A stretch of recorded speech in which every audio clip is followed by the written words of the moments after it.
Hi ನಮಸ್ತೆ ಎಲ್ರಿಗೂ. ಹೇಗಿದ್ದೀರಾ ಎಲ್ರು? ಐ ಹೋಪ್ ಎಲ್ರು ಚೆನ್ನಾಗಿದ್ದೀರಾ ಅನ್ಕೊಂತೀನಿ. ಎಸ್, ನಾನು ಚೆನ್ನಾಗಿದ್ದೀನಿ. Welcome back to my channel and welcome back to another video. ಇವತ್ತು ನಾನು ಯಾವುದೇ ಗೃಹಲಕ್ಷ್ಮಿ ಆಗಲಿ ಅಥವಾ ಯಾವುದೇ Q&A ವಿಡಿಯೋ ಆಗಲಿ ಮಾಡ್ತಾ ಇಲ್ಲ.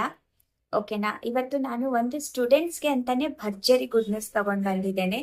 ಎಸ್, ಥಂಬ್ನೇಲಲ್ಲಿ ನೋಡಿರೋ ಪ್ರಕಾರ ಆಲ್ರೆಡಿ ನಿಮಗೆ ಗೊತ್ತಾಗಿರುತ್ತೆ ಅನ್ಕೊಂತೀನಿ. SSP ಹಿಂದೆ ಒಂದು ವಿಡಿಯೋ ಮಾಡಿದ್ದೆ ನಾನು SSP ಸ್ಕಾಲರ್ಶಿಪ್ ಬಗ್ಗೆ. ಬೇಕಾದ್ರೆ ನಾನಿಲ್ಲಿ ಮೇಲೆ ಐ ಕಾರ್ಡ್ ಹಾಕಿರ್ತೀನಿ, ಅದನ್ನ ನೀವು ಮೇಲೆ ಆ ಲಿಂಕ್ ಮೇಲೆ ಕ್ಲಿಕ್ ಮಾಡಿದ್ರೆ SSP ಸ್ಕಾಲರ್ಶಿಪ್ದು ಲಿಂಕ್ ನಿಮಗೆ ಡೈರೆಕ್ಟ್ ನನ್ನ ವಿಡಿಯೋ ಡೈರೆಕ್ಟ್ ಆ ಲಿಂಕ್ ಥ್ರೂ ನೀವು ಸ್ಕಾಲರ್ಶಿಪ್ SSP ಸ್ಕಾಲರ್ಶಿಪ್ ಡಾಕ್ಯುಮೆಂಟ್ಸ್ ಏನೇನು ಎತ್ತ ಅಂತ ನೀವು ನೋಡ್ಬೋದು. ಓಕೆನಾ? ಮತ್ತೆ ಗೃಹಲಕ್ಷ್ಮಿ ಮಾಹಿತಿ ಏನಾದ್ರೂ ಬೇಕಾದ್ರೆ ಮೋಸ್ಟ್ ನೋಡ್ಬೇಕಾದದ್ದು ಅಂದ್ರೆ ಇಂಪಾರ್ಟೆಂಟ್ ಅಪ್ಡೇಟ್ ಇರೋದು ಗೃಹಲಕ್ಷ್ಮಿ ವಿಡಿಯೋ ಬೇಕಾದ್ರೆ ನಾನು ವಿಡಿಯೋ ಎಂಡ್ ಸ್ಕ್ರೀನ್ ಅಲ್ಲಿ ಹಾಕಿರ್ತೀನಿ, ಅದನ್ನ ಕೂಡ ನೀವು ಚೆಕ್ ಮಾಡ್ಬೋದು ಅಂತ ಹೇಳ್ತಾ ಇದ್ದೀನಿ. ಎಸ್, ಸ್ಟೂಡೆಂಟ್ಗೆ ಇವತ್ತು ನಾನು ಒಂದು ಭರ್ಜರಿ ಗುಡ್ ನ್ಯೂಸ್ ಅಂತಾನೆ ಹೇಳ್ಬೋದು. ಅದನ್ನ ನಿಮ್ಗೆ ಹೇಳ್ಬೇಕು ಅಂತ ವಿಡಿಯೋ ಮುಖಾಂತರ ತಿಳಿಸ್ತೀನಿ. ಡಾಕ್ಯುಮೆಂಟ್ಸ್ ಏನೇನ್ ಬೇಕು, ಮತ್ತೆ ಎಷ್ಟು ಸ್ಕಾಲರ್ಶಿಪ್ ಸಿಗುತ್ತೆ, ಮತ್ತೆ ರೂಲ್ಸ್ ಅಂಡ್ ರೆಗ್ಯುಲೇಷನ್ಸ್ ಏನು ಅಂತ ಗೊತ್ತಾಗಿರುತ್ತೆ ನಿಮ್ಗೆ ಥಂಬ್ನೇಲ್ ನೋಡಿರೋ ಪ್ರಕಾರ. ಏನು ಥಂಬ್ನೇಲ್ ಸುಮ್ನೆ ಹಾಕಿರ್ತಾರೆ 75,000 ಏನು ಸಿಗಲ್ಲ ಅಂತ ಹೇಳ್ತೀರಾ. ಎಸ್, 75,000 ಸ್ಕಾಲರ್ಶಿಪ್ ಇದೆ ಗುರು. ಅದು ಹೇಗೆ ಏನು, ಅದಕ್ಕೂ ಸ್ವಲ್ಪ ಒಂದಿಷ್ಟು ರೂಲ್ಸ್ ಅಂಡ್ ರೆಗ್ಯುಲೇಷನ್ಸ್ ಅಂತ ಹೇಳ್ತಾರಲ್ಲ, ಅದು ಇದೆ. ಅದು ತಿಳ್ಕೊಳ್ಳೋಣ ಬನ್ನಿ. ಓಕೆನಾ? ಎಲ್ಲಿ ಸ್ಕಿಪ್ ಮಾಡಿದೆ ವಿಡಿಯೋನ ನೋಡಿ. ಫುಲ್ ವಿಡಿಯೋ ನೋಡಿದಾಗ ಮಾತ್ರ, ಒಂದು ಯಾವುದೇ ವಿಡಿಯೋ ಆಗಲಿ ಯಾವುದೇ ಮಾಹಿತಿ ಆಗಲಿ ಫುಲ್ ನೋಡಿದಾಗ ಮಾತ್ರ ನಿಮ್ಗೆ ಅರ್ಥ ಆಗುತ್ತೆ. ಸೊ ಹಂಗಾಗಿ ಒಂದು 5 ರಿಂದ 6 ನಿಮಿಷ ಟೈಮ್ ತಗೊಂಡು ಫುಲ್ ವಿಡಿಯೋನ ನೋಡಿ. ಮತ್ತೆ ನಾನು ಹೇಗೆ ಮಾಡಬೇಕು ಅಂತ ಲಿಂಕ್ ಬೇಕಾದ್ರೆ ಡಿಸ್ಕ್ರಿಪ್ಷನ್ ಬಾಕ್ಸ್ ಅಲ್ಲಿ ಹಾಕಿರ್ತೀನಿ. ನೀವು ಮನೆಯಲ್ಲೂ ಅಪ್ಲೈ ಮಾಡ್ಕೋಬಹುದು. ಇಲ್ಲ ನಮ್ಗೆ ಟೈಮ್ ಇಲ್ಲ ಅಷ್ಟೊಂದು ಅಂದ್ರೆ ನಿಮ್ಮ ಹತ್ತಿರದ ಸೇವಾ ಕೇಂದ್ರ ಅಥವಾ ಸೈಬರ್ಗಳಲ್ಲಿ ನೀವು ಹೋಗಿ ಅಪ್ಲೈ ಮಾಡ್ಕೋಬಹುದು ಅಂತ ಹೇಳ್ತಾ ಬನ್ನಿ ಈ ವಿಡಿಯೋನ ಸ್ಟಾರ್ಟ್ ಮಾಡೋಣ ವಿದೌಟ್ ಎನಿ ಟೈಮ್ ವೇಸ್ಟ್. ಓಕೆನಾ? ಈ ಸ್ಕಾಲರ್ಶಿಪ್ ಬಂದ್ಬಿಟ್ಟು ನಿಮ್ಗೆ ವಿದ್ಯಾರ್ಥಿಗಳಿಗೆ, ಸ್ಪೆಷಲಿ ವಿದ್ಯಾರ್ಥಿಗಳಿಗೆ ಏನಾಗಿದೆ ಅಂದ್ರೆ ಯಾವುದೇ ಶೈಕ್ಷಣಿಕ ಪಯಣ ಅವರ ಆರ್ಥಿಕ ಪರಿಸ್ಥಿತಿ ಅಥವಾ ವೈಯಕ್ತಿಕ ಸಂಕಷ್ಟಗಳ ಕಾರಣದಿಂದಾಗಿ ನಿಲ್ಬಾರ್ದು, ಅಂದ್ರೆ ಸ್ಟಾಪ್ ಆಗ್ಬಾರ್ದು ಅನ್ನೋ ಕಾರಣಕ್ಕೆ ಸ್ವತಃ HDFC ಬ್ಯಾಂಕ್ ಅವರು ಈ ಸ್ಕಾಲರ್ಶಿಪ್ ನ ಅವರು ಪ್ರಕಟಿಸಿದೆ ಅಂತ ಹೇಳ್ಬೋದು. ಓಕೆನಾ? ಅಥವಾ ಪ್ರಕಟಿಸಿದ್ದಾರೆ ಅಂತಾನು ಹೇಳ್ಬೋದು. ಓಕೆನಾ? ಇದು ಬಂದ್ಬಿಟ್ಟು ನಿಮ್ಗೆ ನಾನು ಲಿಂಕ್ ಡಿಸ್ಕ್ರಿಪ್ಷನ್ ಬಾಕ್ಸ್ ಅಲ್ಲಿ ಕೊಟ್ಟಿರ್ತೀನಿ. ಇದು ಬಂದ್ಬಿಟ್ಟು HDFC ECS ಸ್ಕಾಲರ್ಶಿಪ್ ಅಂತಾನೆ ಹೇಳ್ಬೋದು. ಓಕೆನಾ? ನೀವು ಡೈರೆಕ್ಟ್ ಗೂಗಲ್ ಅಲ್ಲಿ ಸರ್ಚ್ ಮಾಡಿದ್ರೆ HDFC ಸ್ಕಾಲರ್ಶಿಪ್ ಅಂತ ಹೊಡೆದ್ರು ಬರುತ್ತೆ. ಇದು ಬಂದ್ಬಿಟ್ಟು ನಿಮ್ಗೆ ಫಸ್ಟ್ ಸ್ಟ್ಯಾಂಡರ್ಡ್ ಇಂದ ಎನಿ ಡಿಗ್ರಿ, ಫಸ್ಟ್ ಸ್ಟ್ಯಾಂಡರ್ಡ್ ಇಂದ ನೀವು ಎನಿ ಡಿಗ್ರಿ ನೀವು ಅಪ್ಲೈ ಮಾಡ್ಕೋಬಹುದು. ಓಕೆನಾ? ಇದು ಬಂದ್ಬಿಟ್ಟು ಇದಕ್ಕೆ ಸ್ವಲ್ಪ ವಿಶೇಷ ಆದ್ಯತೆ ಕೊಟ್ಟಿದ್ದಾರೆ. ಏನಂತಂದ್ರೆ ಇದು ಕಳೆದ 3 ವರ್ಷದಿಂದ, ಓಕೆನಾ, ಕಳೆದ 3 ವರ್ಷದಿಂದ ನಿಮ್ಗೆ ಇವಾಗ ಸ್ವಂತ ಬಿಸ್ನೆಸ್ ಇರುತ್ತೆ.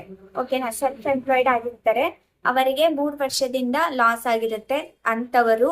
ಮತ್ತೆ ಮನೆಯಲ್ಲಿ ಹೆಡ್ ಆಫ್ ದಿ ಫ್ಯಾಮಿಲಿ ಯಾರು ದುಡಿತಾ ಇರ್ತಾರೆ ಅವರಿಗೆ ಆಕ್ಸಿಡೆಂಟಲ್ ಅಥವಾ ಏನೋ ತೀರ್ಕೊಂಡಿರ್ತಾರೆ ಅಂತವರಿಗೆ ಈ ಲೋನ್ ಈ ಸ್ಕಾಲರ್ಶಿಪ್ ಬಿಟ್ಟಿದ್ದಾರೆ.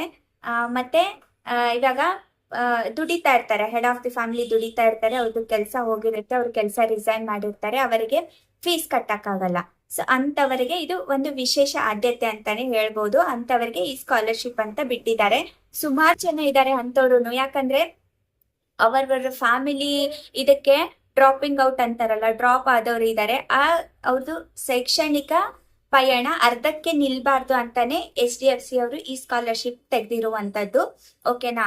ಇವರು ಏನೇ ಒಂದು ಪ್ರೂಫ್ಗೆ ಅಂತ ಒಂದು ಡಾಕ್ಯುಮೆಂಟ್ ಕೊಟ್ಟು ಅವರು ಈ ಸ್ಕಾಲರ್ಶಿಪ್ ಅಪ್ಲೈ ಮಾಡಬಹುದು ಅಂತಾನೆ ಹೇಳ್ಬೋದು. ಇದು ಡೈರೆಕ್ಟ್ ಅಕೌಂಟ್, ಯಾವುದೇ ಬ್ರೋಕರೇಜ್ ಇಲ್ಲ.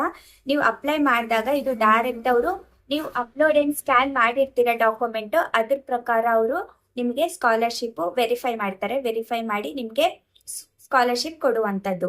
ಓಕೆನಾ? ಇದು ಬಂದ್ಬಿಟ್ಟು ನಿಮ್ಗೆ 1st to 6th ವರೆಗೂ, ಓಕೆನಾ, 1st to 6th ವರೆಗೂ ನಿಮ್ಗೆ 15,000 ಕೊಡ್ತಾರೆ. ಓಕೆನಾ?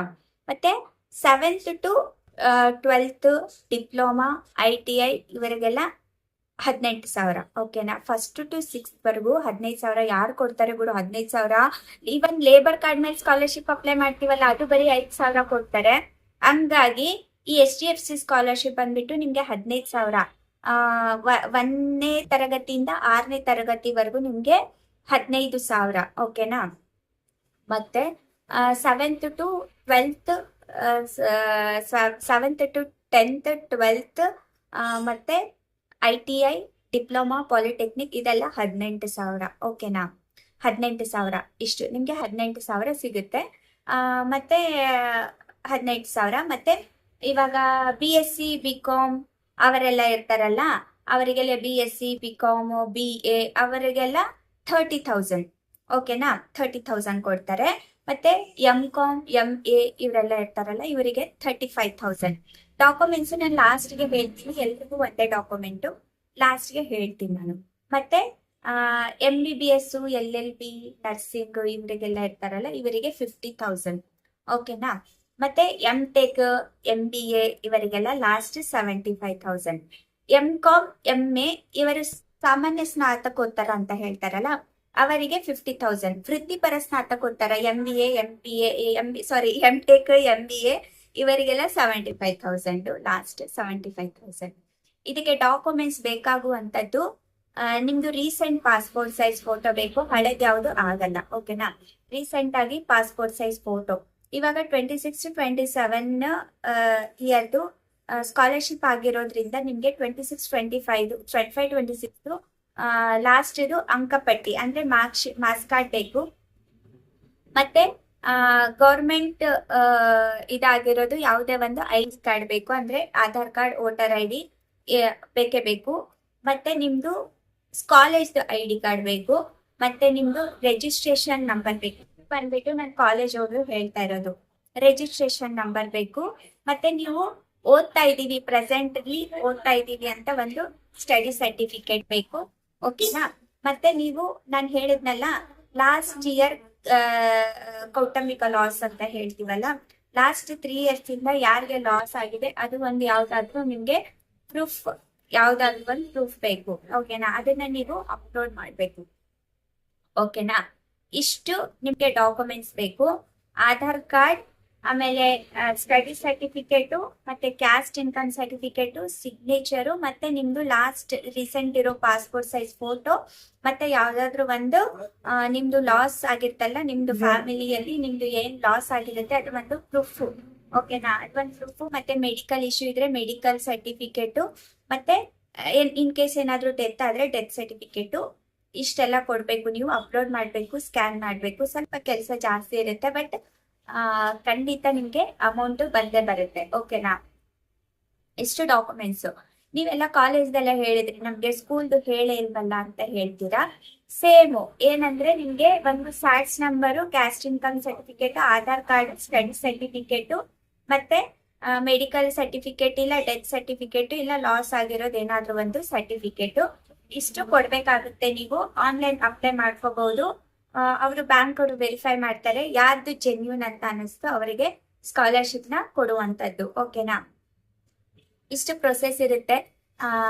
ನಿಮ್ಮ ಸ್ಟಡೀಸ್ಗೆ ಅಂತ ನೀವೇ ಸ್ವತಃ ಸ್ಕಾಲರ್ಶಿಪ್ ತಗೊಂಡು ನೀವು ಓದ್ಕೊಳ್ಬಹುದು. 15,000 ಅಂದ್ರೆ ಏನ್ ಕಮ್ಮಿ ಅಲ್ಲ. 15,000 75,000 ಅಂದ್ರೆ ಕಮ್ಮಿ ಅಲ್ಲ, ಕಮ್ಮಿ ಅಮೌಂಟ್ ಅಲ್ಲ. ಸೊ ಇದು ಬಂದ್ಬಿಟ್ಟು ಲಾಸ್ಟ್ ಇದೇ ತಿಂಗಳು 31ನೇ ತಾರೀಕು ಲಾಸ್ಟ್ ಡೇಟ್ ಇರುತ್ತೆ.